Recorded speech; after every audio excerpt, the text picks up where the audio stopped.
Them Stephen King checks gotta be looking great this year.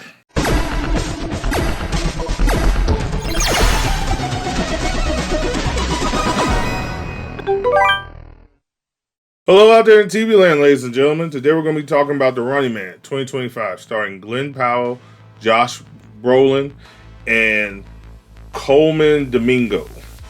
And it's the story that follows a man named Ben Richards, Glen Powell's character. He has a wife and a sick infant, and he's fallen on hard times, and the only way he can make ends meet is to enter this TV show called The Running Man, where he has to run from these people called the Hunters before they can kill him. And if he wins, he'll make enough money to set his family up for life. Sounds familiar, right? And it's based off the Stephen King novel, also known as The Running Man. And it's I guess you would say, technically a remake of the 1987 Running Man, starring Arnold Schwarzenegger. Let's just jump into it. First off, let's talk about the characters. Glen Powell, he plays Arnold Schwarzenegger's old character, Ben Richards. And he does a great job in that. And he comes off very well as the loving husband and father. He's very charismatic. It's Glen Powell. Glen Powell is like one of those dudes right now. He's like that guy. Very believable. Dude was super in shape, man. Like, there's a scene where he's like half naked and actually he ain't half naked. He's full naked. And I was like, geez, you're in shape, bro. Like, you looking good, looking juiced. So he does a really good job being the main character. The charisma is always there with Glen Powell, and he does a wonderful job. Josh Brolin plays Killian. He's the guy running the corporation that runs The Running Man. He does a great job being sinister and slimy, just a piece of shit.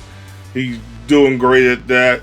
It's always funny because when he talks, because he played Thanos, like, all I'm thinking is, Thanos the CEO. Like, in other roles, all I hear is Thanos the CEO, Thanos the gunman, Thanos the sheriff, Thanos the soldier. So it's just his voice, man. It's something about when he gets sinister, I just hear Thanos every time. But he does a great job in the role, per usual. Dan Killian does great.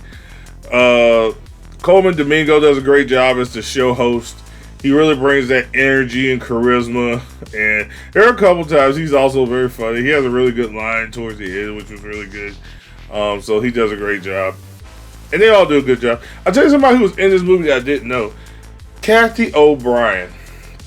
If you don't know who she is, she's playing a bunch of different stuff. I've seen her in like The Rookie and a bunch of other TV shows. The movie that really made her stand out to me, she did a movie called Love Lies Bleeding, and it with Kirsten Stewart, and it's really good. It's where she plays a bodybuilder and everything like that. That's what put me on the map for her. She was in this movie, but they didn't really do a lot with her. She was one of the contestants as well who entered The Running Man. And I really was looking forward to seeing what her character is going to like. I wish she had got more screen time, because she's just really good. She's been in a lot of big stuff lately. Like, she was in this. I saw her in Mission Impossible. I already told you about Love Live Bleeds. Like, she's like legit. Like, I really hope she gets like a bigger role and stuff. Cause she's really legit. Like, I saw her, and also I ain't gonna lie, she's very attractive. So for some reason, she does it for me. Well, I know what the reason is. I love women with power, so screw it. But the cast does a great job. Michael Cera's in here. He has a funny scene and everything. So all the cast, they do a great job. The story, honestly, it's kind of whatever. Like, because we've seen it before. So, like, what I was, especially with Squid Game and everything else, like, so I was banking on was kind of the action and the directing style, because it's Edgar Wright. It's okay, honestly. The action's okay and the directing's okay. I'll be honest, I ain't gonna lie to you, I was a bit let down by this. I was hoping for more. Scott Pilgrim, Baby Driver, And with the action, like Glen Powell does a great job. He does some great stunts in it. But I was kind of hoping, I don't know, something more. I guess like I can't really. I guess I was expecting him to like something more. I can't really tell you exactly what I was expecting. Like it's good.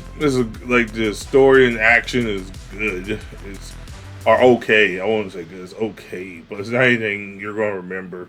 And that's the problem with this movie. It's nothing really memorable. Like you can watch it because you want to watch it, like and just compare it to the original. But the original was just more fun. It was just more fun, more entertaining. Glen Powell is the better Ben Richards. Josh Brolin is the better Killian in this movie, but like the movie itself isn't as fun, isn't as entertaining. It's just kind of another, I have to fight to the death for my family type movie, and that's kind of like it's like in the era we live in, we get so many of these. Squid Game probably ruined it for everybody. To be honest with you, Squid Game came out and kind of like really took that genre and turned it on its head. So now, like, you just being a family man isn't enough to really push the envelope. And I love Glen Powell. I went to go see this for him. Like him, Edgar Wright, and it's not that great because, like I said, it's just okay. Even the villains, like the hunters. The first hunters in the 1987 were way more lively, way more colorful, way more individualistic. There's only like one hunter you get to see. What's his name? It's like Magoon or some shit like that. And like he's just okay. Like he's the only one that stands out. Everybody else is okay. It's just a lot. We're okay. Like there's nothing special about this movie. And that's what kind of hurt. I just wanted it to be more special, and unfortunately it wasn't. But go check it out if you're bored, or if you haven't seen Predators, the new Predator yet. If you haven't seen the new Predator yet, go see that instead. But if you have, this is a nice, popcorn flick. This is a nice flick to watch. Also, it is very. Another reason I did like it, I'll forget. It did have a great message about trusting the media and how you shouldn't trust the media, and how you should do your own research. It's funny how we're getting a lot of these movies lately. It tells you what type of times we're living in.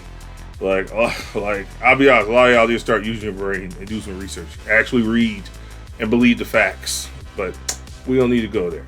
But if I had to rate this movie, it's like 5 out of 10. Like the message is good. The characters are good. The story's okay. The action's okay. And that's just what it is. It's not anything memorable. It's like 5 out of 10. You want to go see it, you can. If not, wait for streaming. It's an okay date night movie. It's a decent date night movie. It's just something to go watch and entertain with your girl or something. But if not, you can wait for streaming. But other than that, like, comment, subscribe. Tell me what's your favorite Glen Powell movie.